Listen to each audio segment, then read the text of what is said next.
Hey guys, it's Kadrae with Collector's Maze, and today we are with David Byrne. Now, who is David Byrne? Creator of all kinds, writer, and a novelist, David Byrne is the mastermind behind the State Comic series, and as a recent new co-publisher of Scout Comics, owner of Win Pictures, WIN Pictures. Is that how you say it? Yeah, it's whatever is necessary. It's a little acronym.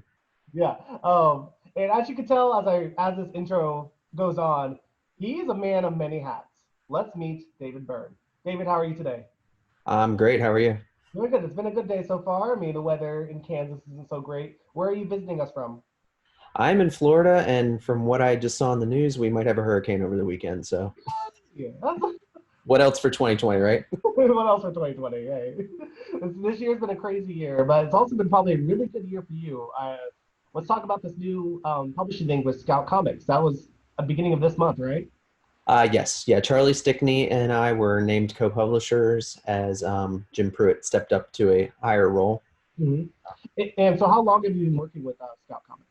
Since March of last year, I was doing a lot of production design and then a lot of behind the scenes stuff. Whatever needed to be done, I was just there to help out. But they were ready for some change, and Charlie and I were both ready to take on the task. That's amazing. With your skills as being a writer, a novelist, and you're just a creator overall, Mm-hmm. how do you feel like you fit for this role? Are you ready for it? Are you excited for it? Yeah, I mean, I was doing it in a limited capacity for Win Pictures already, so I had already done a couple kids' books for someone and edited and released a autobiography, did my own novel, a couple of comics, so it's actually what I had been working towards.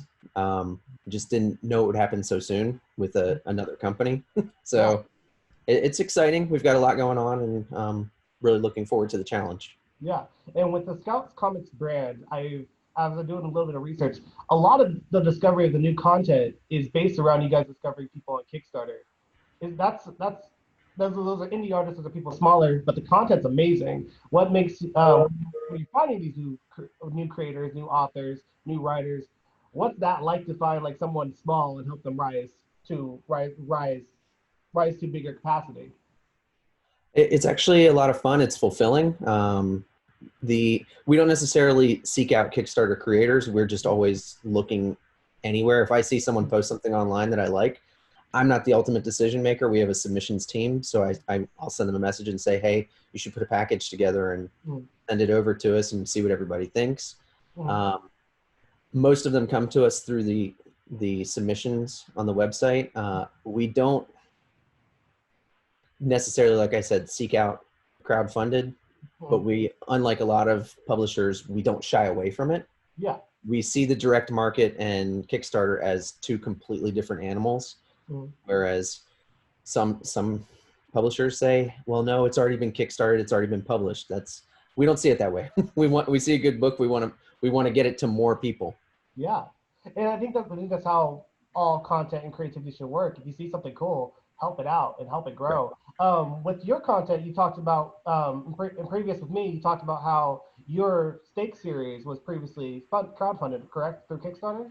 Yes, yeah, we had a Kickstarter back in March, which we were doing very well, and then the entire country shut down, and I was afraid that everybody was going to cancel their pledges. Of course, yes, and that's a little stressful with COVID-19 happening. It's affecting all industries. How has it affected the comic industry?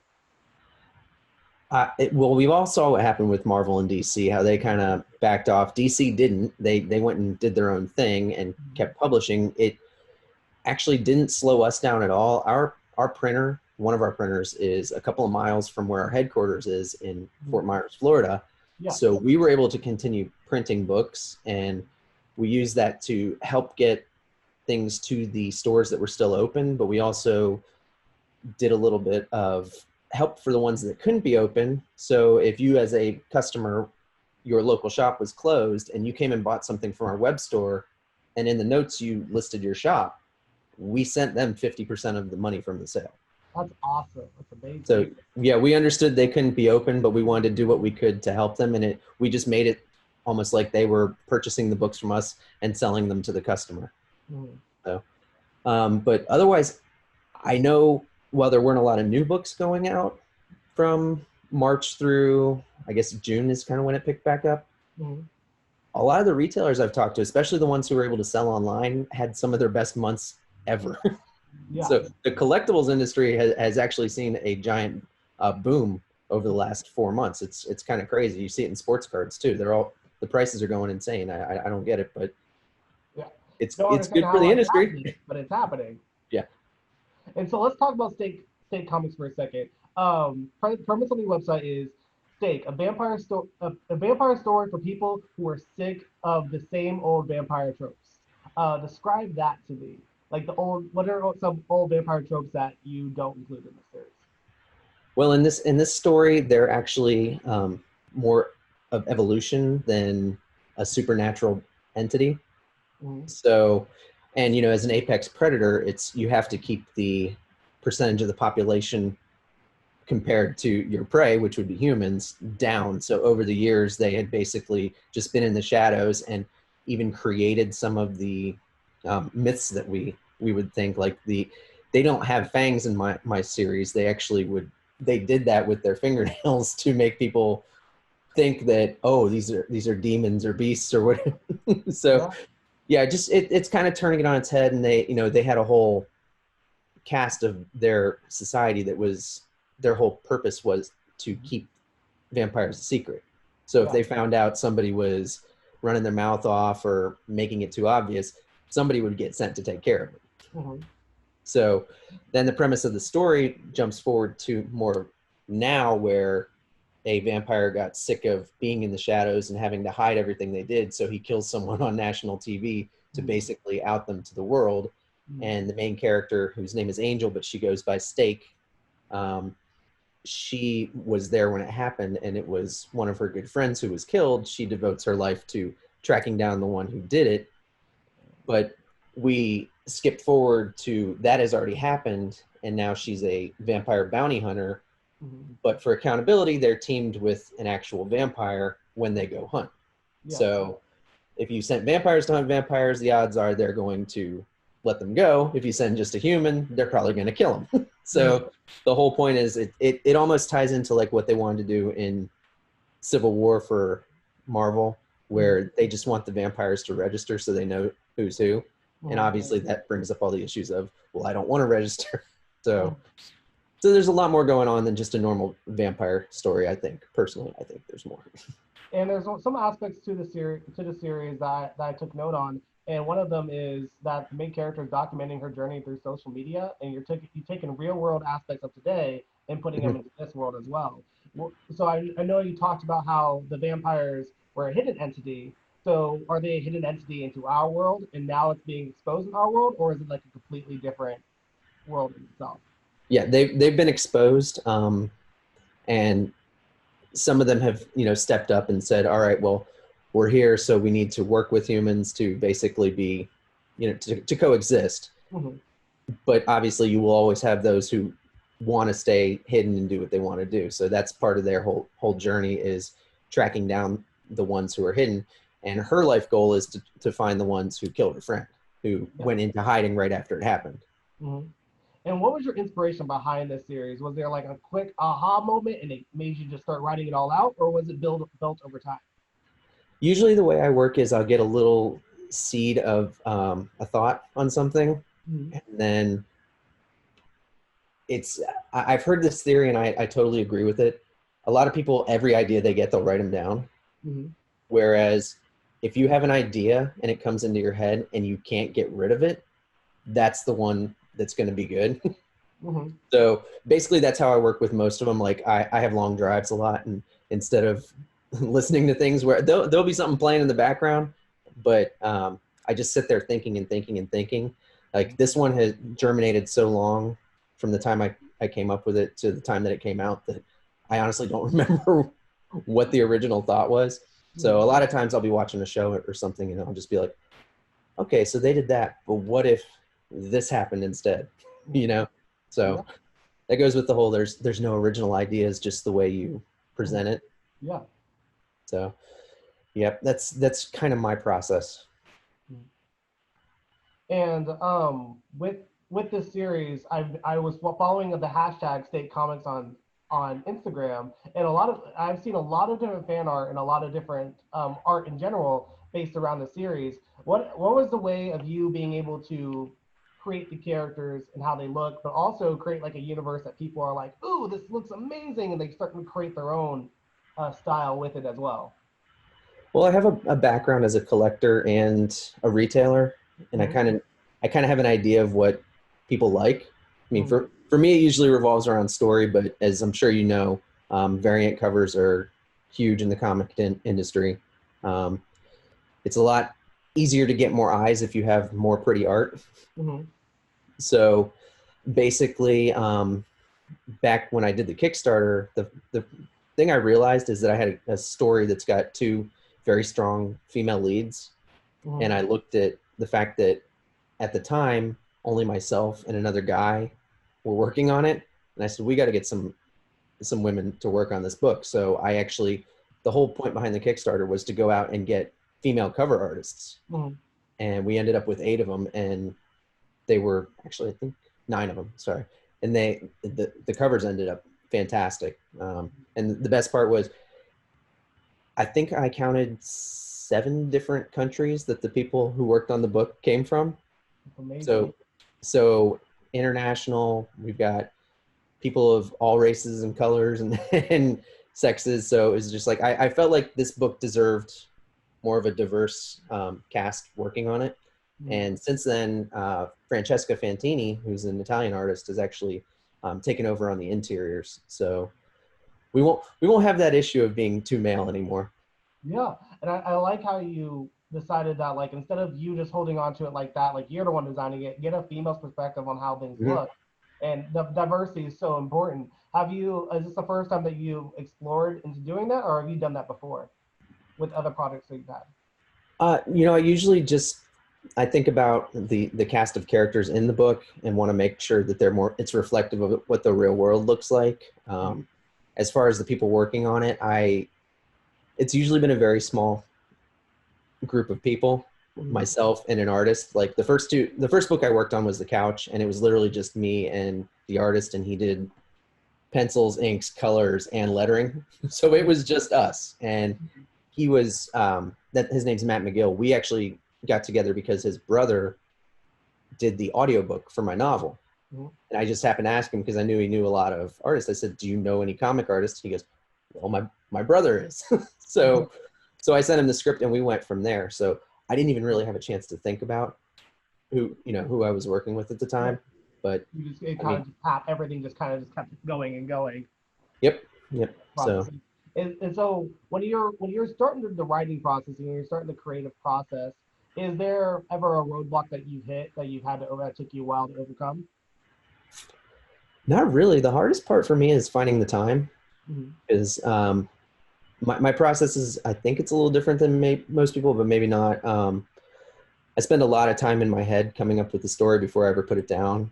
Mhm. Then I go from a short log line to a paragraph to a 1-page synopsis, then a full blown prose treatment Mhm. of where we're going before I ever go to script. Yeah. So by the time I go to script, it's usually like the 4th version of the story. Mhm. So, but the problem is, as you said before, I've got a lot of hats. I have a couple day jobs too. Mhm. So Of course. getting the time to sit down and write is the hardest part. Mhm. And as now as the co-publisher of Scout Comics, there's a lot of new properties that are coming up for you guys. I'm saying, what are Mhm. some properties that you are really excited about to work with? Well, just over the last couple weeks, this will exemplify how wide of an array of stuff we have. We Mhm. have 4 titles that are pretty much going to sell out. 2 or 3 of them already have at Diamond, Yeah. but Grit came out this week. That's about a basically a grizzled older guy going through the woods killing goblins and orcs. Amazing. And it's a lot of fun. It's well written, but it's great. It's not what you'd expect for popular fare at the moment, but we're getting emails. We had at least 10 emails from retailers saying, "Hey, Diamond doesn't have any more. Can you guys help us out?" Yeah. So we also had It Eats What Feeds It, which is a horror book where a guy responds to a wanted ad to go be a caretaker at a woman's house, Mm. and when she opens the door, she's gorgeous. So it's all, everything's taken care of. He just has to go in and work, but then he finds out that there's definitely something else going on at the house. Uh-huh. It sounds. uh, Oh, keep going. then we have Murder Hobo, Murder Hobo. Yes, that was one I was reading about. I was trying to remember the name. Murder Hobo. Yes. which that's sold out as well.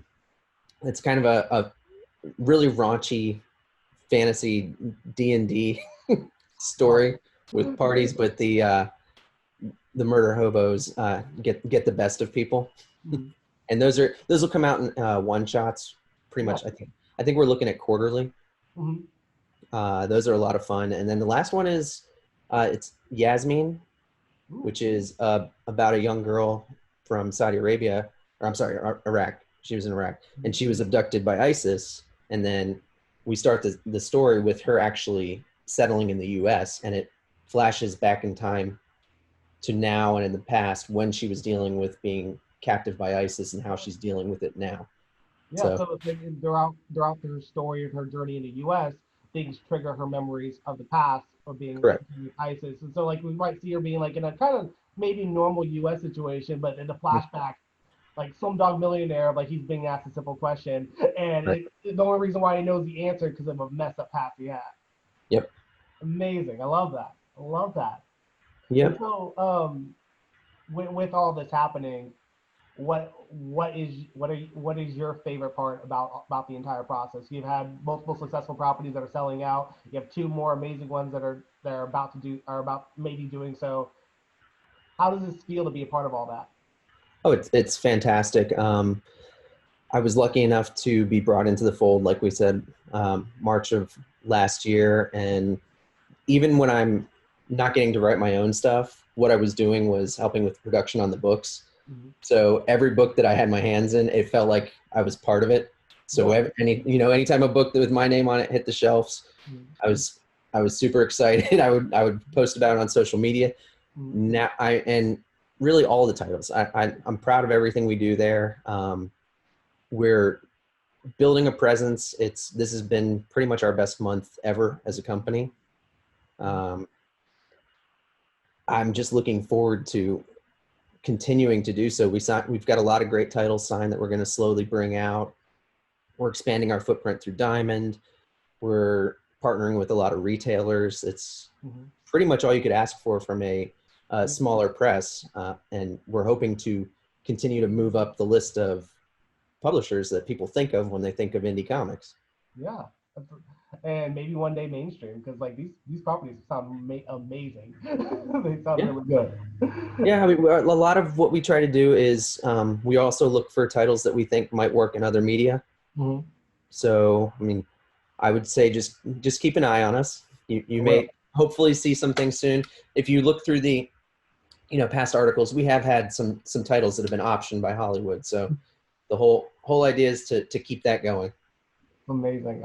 I'm just really excited to be able to meet you, David. Thank you so much. Any last words or anything that you are currently working on that you like? Any insider information about what's going on in state comics that you can divulge, or We're doing a Kickstarter in October for a spinoff. yeah. So basically, when you work with vampires, you have all of history to work with. Mhm. And Oh yes, there you are. so the first one is called Stake Presents Jessamy, who is the Mhm. vampire who's partnered with Angel in modern day. But this will be a story set in the mid 18th century where we get to play with colonial America before it was America. It was half France, half England. Mhm. A rumor gets back to a vampire council in England about a plantation where these monsters are eating their slaves. Oh no. Oh. so Jessamy, her whole job is to come over to the New World and investigate. Okay. So Okay. so it'll be we're doing number one in October, and it's going to be a 3-issue series, Mhm. about 70 pages of content. Yeah. So and How much then are you guys trying to reach on the GoFundMe on the Kickstarter? Sorry. what's that? How much are we trying to reach on the Kickstarter? It'll probably be 5,000. That's what I did last time, or I did 4,000 last time, but I'm gonna go a little higher this time. We ended up funding for 14,000 Mhm. on the 4,000 goal. It's really to pay for the cover art because I love nice covers, and of course, last time I was gonna do 5 or 6, and I ended up almost doubling the number of covers I did, but that will probably happen again. That's it. It's giving me goosebumps right now just hearing about it. I'm so excited for it when it comes out in October. The Kickstarter for the spin-off series of Steak. I'm really looking forward to it. What's the title of the spin-off series? It's Steak Presents Jessamy, and Steak. then there's a subtitle that we're not going to put on the cover because it's really long. Which is fine. You can have the Birds of Prey, the Emancipation of Harley. That really long title Right, no one remembered. because basically it's a French title that means the House of Blood and Flowers. Ooh, So, okay. but that would have been a mouthful on the cover of the book, and it would have taken away from the art. It's still referenced all throughout, but just a lot to cover, a lot for one Exactly. cover. Yep. I think we learned that with the Birds of Prey movie. That's a lot for Exactly. people to say. Well, you remember when that came out? The next week they had changed the name in theaters to Yeah, just Birds of Prey. it was just like Birds of Prey. Like that's all we need. We don't need anything else. Yep. Yeah, they wanted Harley's name on there. Well, we all knew she was a star. It wasn't hard for us to figure out. You know what I mean? Like Mm-hmm. it was very easy. You didn't have to like put her in there because I mean Margot Robbie was what sold Suicide Squad because she was amazing. Yeah. And so, Well, they added her after they greenlit the movie. are you serious? Yeah, she wasn't originally on there. That's like what? Well, I mean, I know the Joker. I'm still mad about the whole Suicide Squad, how they portray the Joker, how all the marketing was about, how scary the Joker was, like how like traumatized they are. And the movie was so, it was good, but it was like lackluster from everything. Oh gosh. When you have all those other Jokers, that was just You're just like, what is that? It's just more stressful to know that even existed than oh gosh. Hope they reset with Flashpoint. We can only hope. We can only hope. David, this has been so much fun. Thank you so much for taking time to interview with me and Collector's Maze.